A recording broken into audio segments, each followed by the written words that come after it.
Hello guys, आप सबको मेरे चैनल में बहुत बहुत स्वागत है। आज मैं फिर से एक नया टॉपिक लेके आ गया हूँ जावा के ऊपर।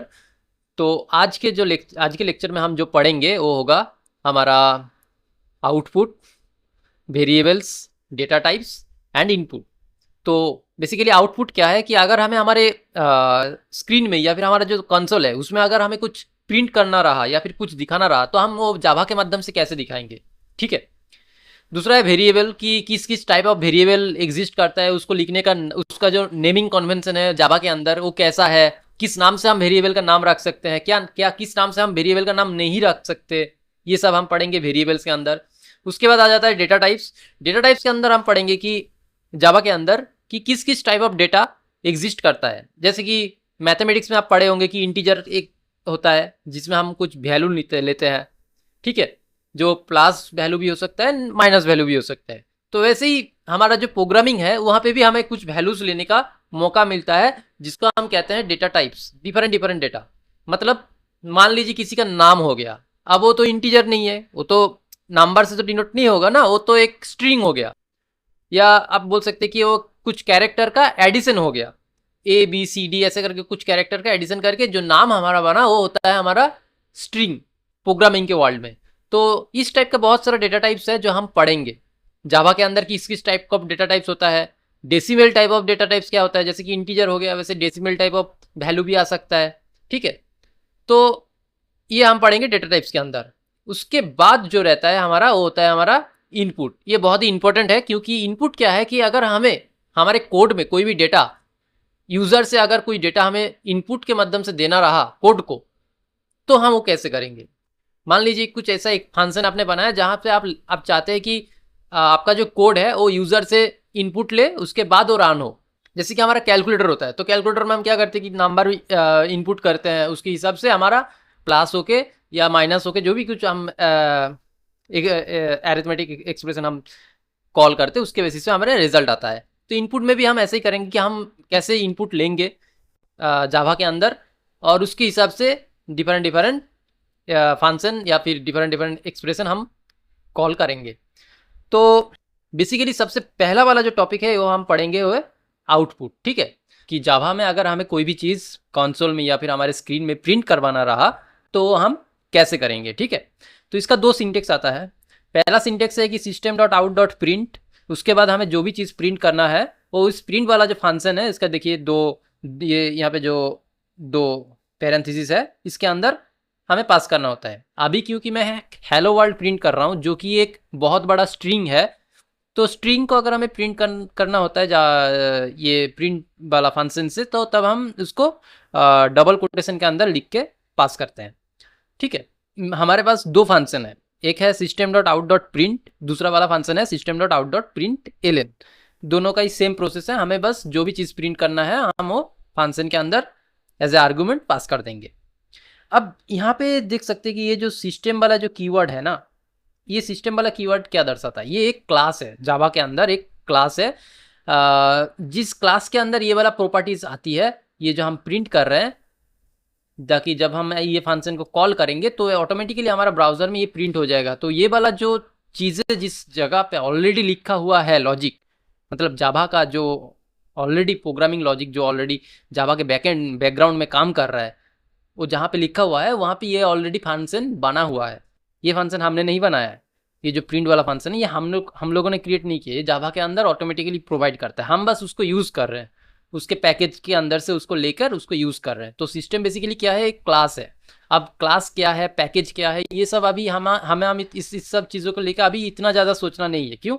क्योंकि इसके लिए हम एक अलग टॉपिक पढ़ेंगे जो कि है ओप्स। क्या नाम है इसका? नाम है ओप्स, OOPS। ठीक है। तो ये वाला जो टॉपिक जब हम पढ़ेंगे तब हम इसके ऊपर पूरा डिस्कस करेंगे कि क्लास क्या है, पैकेज क्या होता है, कैसे हम उसको बनाते हैं, तो ये सब बारे में हम तब डिस्कस करेंगे। अभी हम जावा का बेसिक पढ़ रहे हैं तो इसके लिए हमें जितना चाहिए उतना ही हम पढ़ेंगे ताकि हमारे दिमाग ज़्यादा क्रैश ना हो जाए। अब मेरे पास दो फंक्शन है, एक है प्रिंट और एक है प्रिंट एलन। अब चलिए इसका दोनों का डिफरेंस क्या है इसको समझते हैं। जैसे कि आप देख सकते हैं मैं विजुअल स्टूडियो कोड में आ गया हूँ और यहाँ पे मैं अपना एक क्लास बना लिया है, ये वाला जो है सेकेंड क्लास बोल के। तो बेसिकली ये जो है हमारा पूरा, ये हमारा होता है एक बॉयलर प्लेट, ठीक है। इसको हम क्या कहते हैं, बॉयलर प्लेट। बॉयलर प्लेट किसे कहा जाता है, जो एक kind of similar of code जिसको हम हर जगह पे एज इट इज़ लेके जाएंगे। इसको ज़्यादा हम चेंज नहीं करना है, इसके साथ हमें कोई छेड़खानी नहीं करना है अभी के लिए। अभी के लिए हम जावा का जब जितना बेसिक जब जहाँ तक पढ़ेंगे तब तक हम इसमें कोई चेंजेस या इसके ऊपर कोई छेड़खानी नहीं करेंगे, ठीक है। जब तक हम ओप्स नहीं पढ़ लेते, जब हम ओप्स पढ़ेंगे तब इसके ऊपर पूरा डिस्कस करेंगे, इसके ऊपर पूरा चर्चा होगा। अभी के लिए हम बस इसके अंदर, ये जो हमारा मेन वाला फंक्शन है, हमें कोई भी लॉजिक लिखना है, कोई भी कोड लिखना है तो हम इस मेन वाले फंक्शन के अंदर लिखेंगे। अब जैसे कि हमारा मेन मकसद है अभी का जो क्लास है कि हमें प्रिंट कैसे करना है, तो इसका जो कॉन्टेक्स्ट आता है, क्या मैंने बोला, system dot out dot print, उसके बाद हमें हेलो वर्ल्ड लिखना है। अब जावा का मेन चीज़ है कि आप कोई भी कोड लिखते हैं, जैसे ही वो कोड एंड हो जाता है तो उसके बाद आपको ये सेमीकोलन देना ही देना होगा, नहीं तो जावा एरर थ्रो करेगा। इससे क्या होता है, कंपाइलर को समझ में आता है कि अच्छा ये वाला कोड अब जाके ख़त्म हुआ है, ठीक है। तो system dot out dot print hello world, अब इसको हम प्रिंट करके देखते हैं कि प्रिंट होता है कि नहीं। तो मैंने रन किया। अब मैंने अगले क्लास में बोला था, पहले वाले क्लास में, कि जब हम रन करते हैं तो क्या होता है, हमारे पास बहुत सारा तरीका है, 2 तरीका है मैंने बोला था, मतलब 2 ही तरीका है बेसिकली। यहाँ से हम रन कर सकते हैं और दूसरा होता है हम बाय डिफ़ॉल्ट कमांड लिख के रन करें। कमांड क्या चलाना पड़ेगा, हमें पहले ये जावा जो फाइल है इसको डॉट क्लास वाला फाइल में कन्वर्ट करना पड़ेगा। फिर उस डॉट क्लास वाला फाइल को हमें क्या करना पड़ेगा, फिर से जावा का जो कोड है, जो कमांड है, उस कमांड के माध्यम से फिर से रन करके इसका प्रिंट, जो भी इसका आउटपुट है वो हमें दिखेगा। वो क्या करता है, जब हम दूसरी बार कॉल करते हैं क्लास वाला फाइल को, तो वो क्या करता है, जेवीएम के पास थ्रो करता है। अब जेवीएम उसको रन करके इसका आउटपुट निकाल के हमें देता है। तो अभी जैसे कि मैंने रन दबाया तो मेरे पास ये हेलो वर्ल्ड प्रिंट होके आ गया। अब ये हेलो वर्ल्ड तो प्रिंट हो गया। अब मैंने बोला था कि प्रिंट करने का 2 सिंटेक्स है, एक प्रिंट है, दूसरा है प्रिंट एलन। तो प्रिंट एलन का क्या काम है, अब प्रिंट एलन क्या करता है, एक बात मैं बता दूं कि ये मैं प्रिंट और प्रिंट एलन को लेकर इतना ज़्यादा क्यों टाइम दे रहा हूँ या फिर इतना ज़्यादा क्यों समझा रहा हूँ इसको।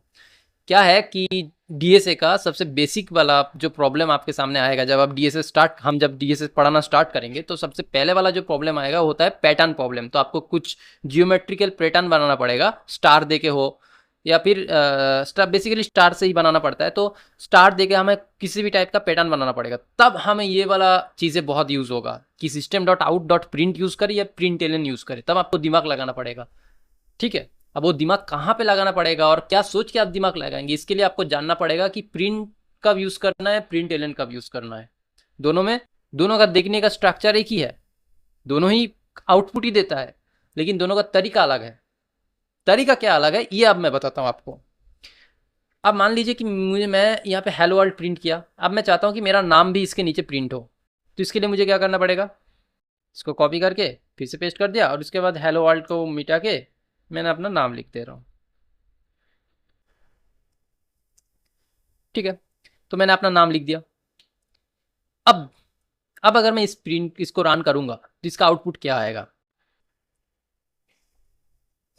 देखिए इसका आउटपुट क्या आया कि ये जो वर्ल्ड है और ये जो मेरा नाम है, दोनों के बीच में कोई स्पेस नहीं है। मतलब जैसे ही मेरा कंपाइलर हेलो वर्ल्ड को प्रिंट किया, उसके तुरंत बाद उसने क्या किया, ये मेरा नाम को भी प्रिंट कर दिया।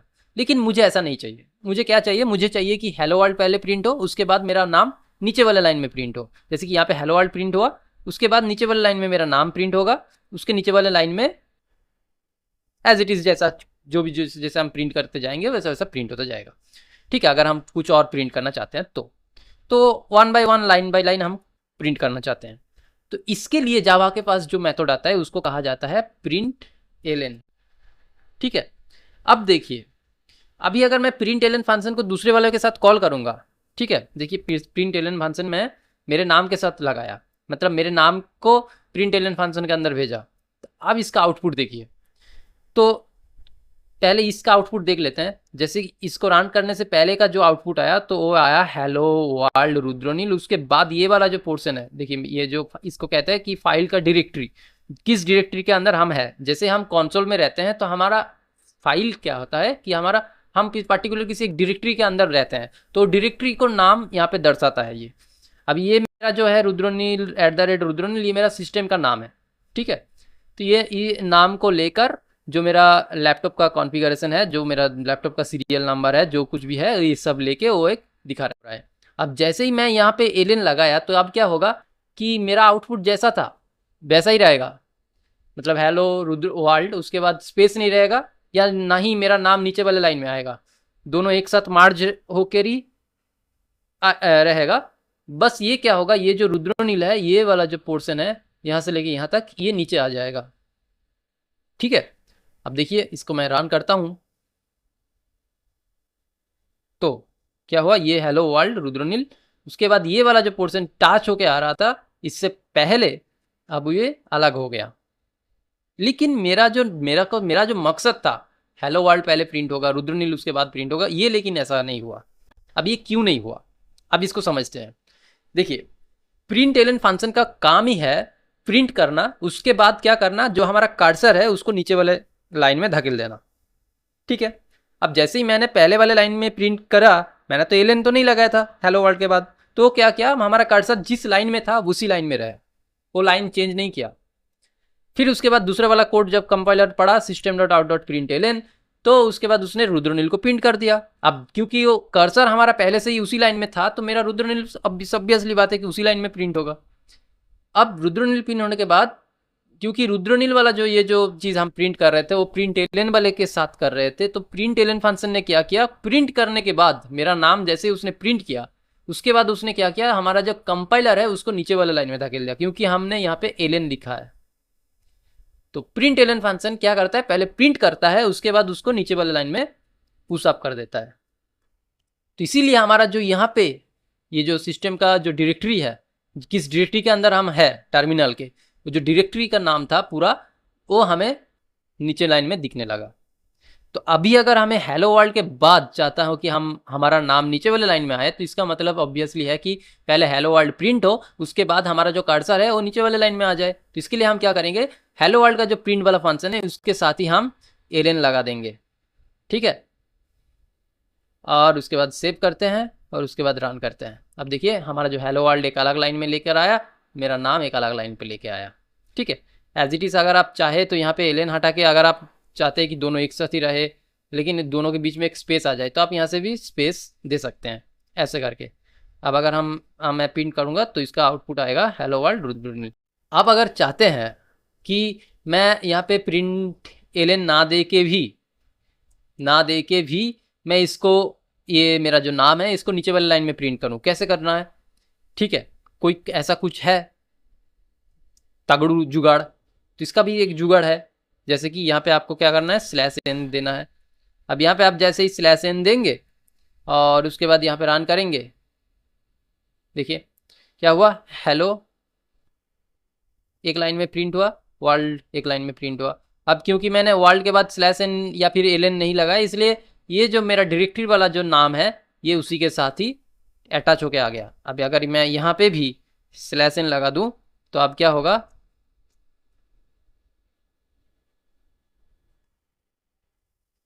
जैसे मैं इसको रन करूँगा ये नया वाला लाइन में प्रिंट होता जाएगा, ठीक है। ये हो गया हमारा आउटपुट। छोटा सा चीज़ प्रिंट करके देखते हैं, ठीक है। सपोज मान लीजिए कि आपके सामने इस टाइप का कुछ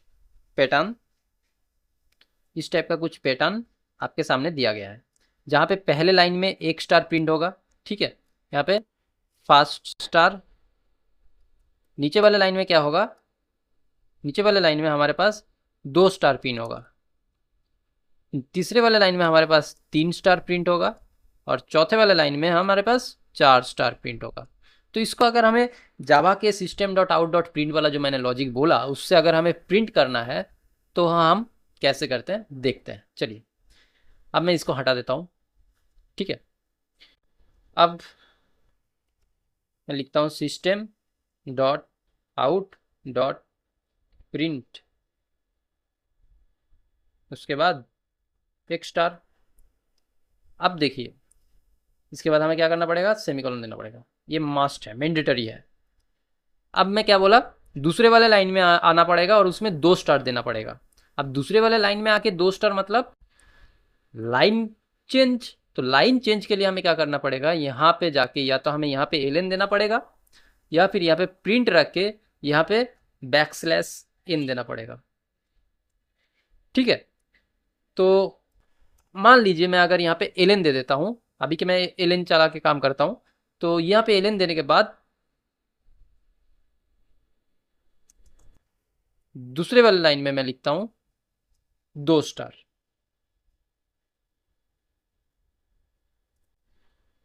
ठीक है, अब तीसरे वाले लाइन में मैं लिखूंगा 3 स्टार।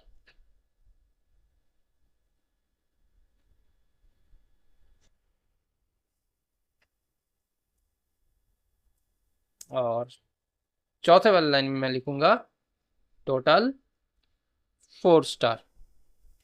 ठीक है, अब अगर मैं इसको रन करता हूं तो इसका रन देखिए एज इट इज जैसा कि मैंने ड्रॉ किया था। हो सकता है कि मैंने जो ड्रॉ किया है उतना अच्छा नहीं है, लेकिन यहाँ पे जो आपको आउटपुट दिख रहा है वो एज इट इज जैसा मैं चाहता था वैसा ही हुआ है। पहले लाइन में 1 स्टार, दूसरे लाइन में 2, तीसरे लाइन में 3, चौथे लाइन में 4। अब आते हैं हम नेक्स्ट पार्ट में। अब हम पढ़ेंगे कि जावा में वेरिएबल्स क्या होते हैं। तो वेरिएबल हम लोग बचपन से पढ़ते आ रहे हैं, मैथ में पढ़े थे, है ना। मान लीजिए कि आपके पास एक रेक्टेंगल है, इसका जो डायमीटर है वो a है, इसका जो डायमीटर है वो b है। तो a का वैल्यू मैं मान लेता हूँ 25 है और b का वैल्यू मैं मान लेता हूँ 10 है। ठीक है, ये एक रेक्टेंगल है। अब मान लीजिए इसका अगर मुझे टोटल एरिया निकालना पड़ता तो क्या होता, तब 2 इंटू ए प्लस बी, यही होता है ना। अब 2 इंटू ए प्लस बी, अगर इसको मैं इक्वल निकालूँ, इक्वल करेंगे तो क्या आएगा, इक्वल करने पे 2 इंटू ए प्लस बी मतलब 25 प्लस 10 मतलब 35 इंटू 2 मतलब 70 सेंटीमीटर के आसपास कुछ आता। अब यहाँ पे अब मैं अगर ये वाला लॉजिक देखूँ, जो मेरा मेन चीज़ें है वो है 2 इंटू ए प्लस बी।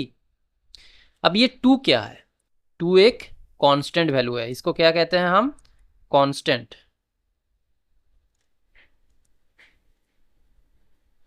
और यहाँ पे जो a है ये क्या है, ये एक वेरिएबल है जिसका वैल्यू डिफरेंट रेक्टेंगल के लिए क्या हो सकता है कि चेंज हो सकते हैं। मान लीजिए मेरे पास एक बहुत बड़ा रेक्टेंगल हुआ, तब यहाँ पे जो a का डायमीटर होगा, तब भी अगर मैं इसका नाम a से डिफाइन करता हूँ तो इसका a के अंदर जो वैल्यू रहेगा वो क्या होगा, 25। तो तब नहीं रहेगा, हो सकता है कि 25 से ज़्यादा हो सकता है कि 25 से कम हो, जो भी हो कांस्टेंट नहीं रहेगा। तो जो भी ऐसा चीज़ जो कांस्टेंट नहीं है, कॉन्स्टेंटिकली कोई नंबर कोई चीज़ को कॉन्स्टेंटिकली उसको स्टोर करके नहीं रख रहा है, तब हम उसको क्या करते हैं, किसी और नाम से उसको रिप्रेजेंट करते हैं, इसे ही कहा जाता है वेरिएबल। तो कोडिंग के दुनिया में भी क्या होगा, आप जितना भी कोड करेंगे, डीए से करेंगे, कॉम्पिटिटिव प्रोग्राम का जो क्वेश्चन है उसको सॉल्व करेंगे, तब कुछ भी करिए। अब अगर जावा छोड़ भी देते हैं, कई और प्रोग्रामिंग लैंग्वेज में जाते हैं, तब भी आपको क्या करना पड़ेगा, आपका जो प्रॉब्लम होगा, जो भी प्रॉब्लम, जो जिस भी टाइप का प्रॉब्लम आपके सामने आएगा, उसको सॉल्यूशन निकालने के लिए आपको वेरिएबल लेना ही पड़ेगा। कोई एक वेरिएबल होगा ही होगा, मस्ट, क्योंकि पूरा कोडिंग वेरिएबल से ही चलता है। ठीक है, और ये बहुत ही मोस्ट इंपॉर्टेंट चीज़ है, ठीक है, कोई भी प्रोग्रामिंग लैंग्वेज के लिए।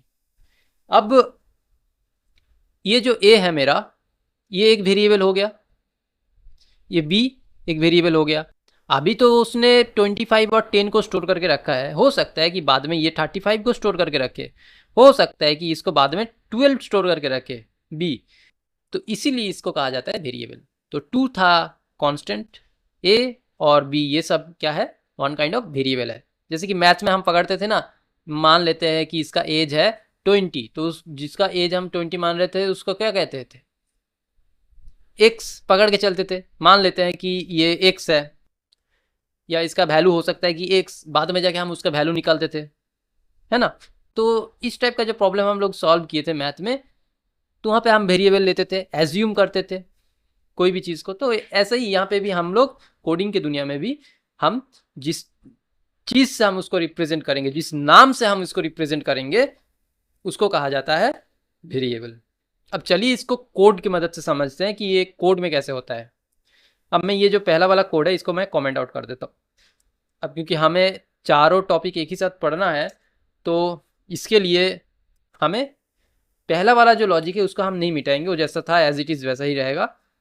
उसके बाद से हम करते जाएंगे ताकि आपको समझ में आए कि ये अच्छा पहले में ये हम पढ़े थे। तो यहाँ से हम पढ़ेंगे क्या, वेरिएबल। ठीक है। अब मैं मान लेता हूँ एक वेरिएबल में बना देता हूँ इंट ए बोल के, इंट ए इक्वल्स टू 25, जो हमने उस रेक्टेंगल वाले एग्जाम्पल में देखा था वही मैं ले रहा हूँ। और इंट बी इक्वल्स टू 10। अब हमारा वेरिएबल हमारे कोड में डिफाइन हो गया। अब ये इंट क्या है, ये एक डेटा टाइप है, इंटीजर डेटा टाइप है। तो डेटा टाइप हम इसके बाद पढ़ेंगे, तो तब मैं इसके बारे में डिस्कस करूंगा। अभी ये मान के चलिए एक डेटा टाइप है जिससे हम हमारे वेरिएबल को बता रहे हैं, हमारे कंपाइलर को बता रहे हैं कि ये जो ए वाला वेरिएबल है ये किस टाइप का वैल्यू को स्टोर करके रखेगा। तो integer type of value store करके रखेगा। इंटीजर क्या होता है, प्लस और माइनस नंबर होना चाहिए। ऐसा नहीं कि कोई कैरेक्टर हो गया ABCD, ठीक है, या फिर कोई स्पेशल कैरेक्टर हो गया जैसे कि परसेंटेज हो गया, मल्टीप्लाई का साइन हो गया, स्लैश वाला साइन हो गया, ये सब नहीं। पर्टिकुलरली ओनली नंबर होगा, उसको ही हम कहते हैं इंटीजर। इसमें डेसिमल वैल्यू भी नहीं चलेगा, ठीक है। उसका भी एक अलग से आता है डेसिमल के लिए, ठीक है, डेटा टाइप। तो डेटा टाइप हम अभी नहीं पढ़ रहे हैं, अभी जब हम डेटा टाइप पढ़ेंगे तब मैं इसके ऊपर आराम से डिस्कस करूंगा। अभी आप मान के चलिए कि एक मैंने वेरिएबल बनाया ए बोल के, जिसका डेटा टाइप है इंट।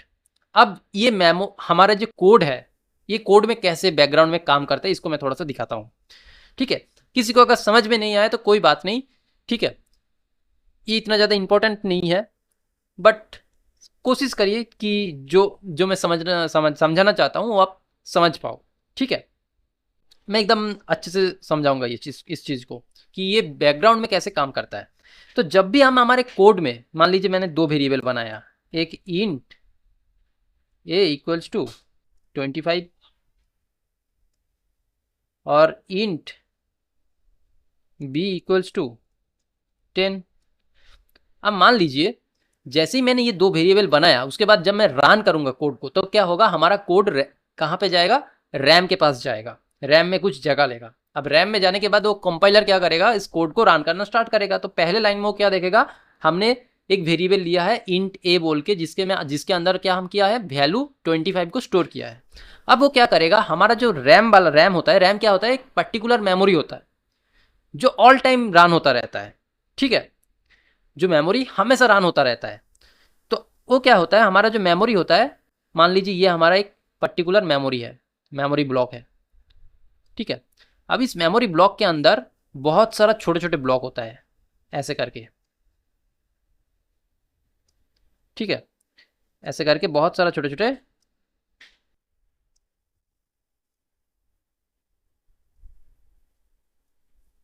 ब्लॉक होता है। अब मान लीजिए मैंने ए को 25 असाइन किया हूँ, इक्वल्स टू 25। तो जैसे मेरा कंपाइलर देखेगा ए वेरिएबल के अंदर मैंने 25 को असाइन किया है, तो वो क्या करेगा, हमारा जो मेमोरी ब्लॉक है, उस मेमोरी ब्लॉक के पर्टिकुलर किसी एक ब्लॉक पे रैंडम किसी भी एक ब्लॉक पे 25 को डाल देगा, ठीक है, उस वैल्यू को पुट कर देगा। और इस वाला जो ब्लॉक है, ये क्या होता है, ये हर एक ब्लॉक का कोई एक पर्टिकुलर एड्रेस होता है, ठीक है। ये वाला जो ब्लॉक है, ये वाला जो ब्लॉक है, ये वाला जो ब्लॉक है, ये वाला जो ब्लॉक है, हर ब्लॉक का एक पर्टिकुलर एड्रेस है। तो ये जो 25 जिस ब्लॉक में उसका वैल्यू को स्टोर किया कंपाइलर, ये काम कंपाइलर खुद करता है, ठीक है, रैम के अंदर कंपाइलर खुद काम करता है ये, क्योंकि आपने यहाँ पे इक्वल साइन दिया है, मतलब आप ए के अंदर 25 वैल्यू असाइन करना चाहते हैं, कंपाइलर को आप बोल रहे हैं, तो क्या करेगा, ए के अंदर मेमोरी ब्लॉक में जाएगा, एक ब्लॉक रैंडम एक किसी एक पर्टिकुलर ब्लॉक को चूज करेगा, उस ब्लॉक के अंदर 25 वैल्यू को डाल देगा और इस ब्लॉक का जो नाम रखेगा उस नाम के किस नाम से रिप्रेजेंट करेगा, जो आपने वेरिएबल का नाम रखा है वो है ए। तो ए बोल के इस ब्लॉक का नाम देगा और उस ब्लॉक के अंदर 25 वैल्यू को असाइन कर देगा। अब क्या होगा, मैंने क्या बोला कि हर एक ब्लॉक का एक एड्रेस होता है, तो हर एक ब्लॉक का जो एड्रेस होगा वो पर्टिकुलर एक हेक्साडेसिमल कोड होता है, ठीक है। तो वो जो एड्रेस है उसको क्या करेगा, कंपाइलर स्टोर करने के बाद, ये 25 वाला वैल्यू स्टोर करने के बाद इस ओ वाला एड्रेस को इस ए के साथ वो वाला एड्रेस को यहां पे क्या करेगा, हेक्सा कोड ऑफ एड्रेस वो क्या करेगा, मेमोरी में स्टोर करके रखेगा। तो इसका मतलब जो हमारा ए है इसमें क्या है, 25 वैल्यू असाइन है, या फिर इसका 25 वाला वैल्यू जिस पर्टिकुलर मेमोरी ब्लॉक के अंदर स्टोर किया गया है उसका एड्रेस असाइन है। तो इसका आंसर है कि उसका एड्रेस असाइन है। देखने में लग सकता है कि ए के अंदर हम 25 दे रहे हैं, जब यूजर करेगा तो उसको लगेगा कि हम तो 8 के अंदर 25 दे रहे हैं, तो ए के अंदर क्या रहेगा, ए के अंदर हमेशा 25 रहेगा। लेकिन नहीं, कंपाइलर उसको मेमोरी ब्लॉक के अंदर डाल देगा। मेमोरी ब्लॉक जिस ब्लॉक में डाला है उस ब्लॉक का जो एड्रेस होगा हेक्सा कोड, उस कोड को ले आकर वो एड्रेस को ले आकर ए के साथ चिपका देगा। मतलब ए अनफॉर्चुनेटली किसको पॉइंट कर रहा है, उस एड्रेस को पॉइंट कर रहा है। सेम बी भी ऐसा ही करेगा। बी के लिए भी एक पर्टिकुलर मान लीजिए ये वाला ब्लॉक चूज किया और इस ब्लॉक का जो भी एड्रेस होगा उस ब्लॉक में उस हेक्सा कोड वाला जो भी एड्रेस है वो कोड ऑफ एड्रेस डाल देगा। तो ऐसे हमारा वेरिएबल काम करता है। अब वेरिएबल लिखने का कुछ रूल्स है जावा के अंदर, कि जैसे कि आप नंबर नहीं ले सकते हैं। ऐसा नहीं कि मैं एक वेरिएबल का नाम रखूंगा जिसका नाम होगा 812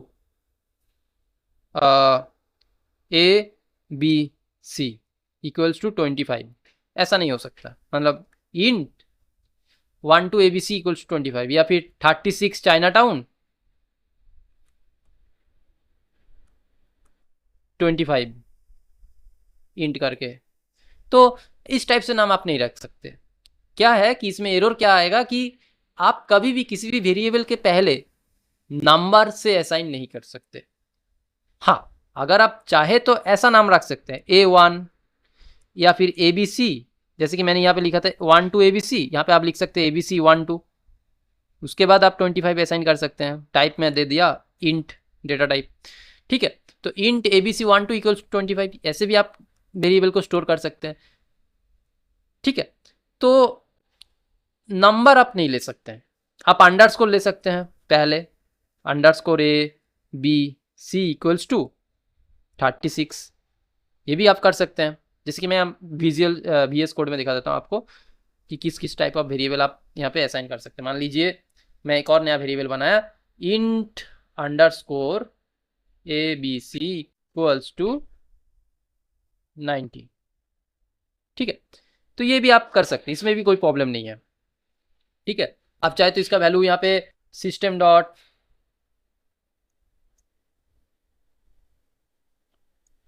प्रिंट एलन करके आप इसका वैल्यू प्रिंट भी कर सकते हैं, अंडरस्कोर ABC।